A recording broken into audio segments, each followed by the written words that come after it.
Supreme કોર્ટના જજનું કંઈક નિવેદન હતું કે સ્ત્રી સાથે દુષ્કર્મ આચરે એના પ્રયત્નો કરે એને રેપ ન કહેવાય. આ જજ લેવલનો માણસ આવી વાત કરે, બોલો. પણ નથી બુદ્ધિ. એનું કારણ છે કે ભણ્યો હોય જ આવે ને. ઓરિજિનલ ભણતર ક્યાં? આવું બોલતા મને સેજ પણ સંકોચ નથી થતો. એનું કારણ કે એ બુદ્ધિ વગરનો છે. મને હું એના વિશે ખરાબ ન બોલું. હું કામ ન બોલ ભાઈ? કે ને જેવો છે એવું કહેવાનું. બોલ, તું નહીં બોલ. અરે આવડી મોટી સમજદારીની આટે લઈને મગજમાં ફરે છે, સમાજમાં શ્રેષ્ઠ થઈને ફરે છે, અને હાચા ને હાચું ને ખોટા ને ખોટું નથી કહી શકતો.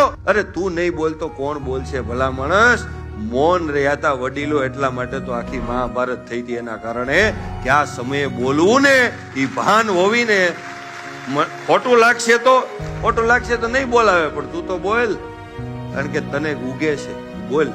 100 કૌરવમાંથી એક વિકર્ણ નામનો કૌરવ હતો. 100 કૌરવો એમાંથી એક વિકર્ણ બોલ્યો તો કે આ બેન દીકરી ખોટું થાય છે. તો આજ પણ ઇતિહાસ વિકર્ણને યાદ કરે છે. ભલે રિઝલ્ટ આવ્યું કે ન આવ્યું, પણ એની યાદ તો કરે છે ને. બોલ્યો તો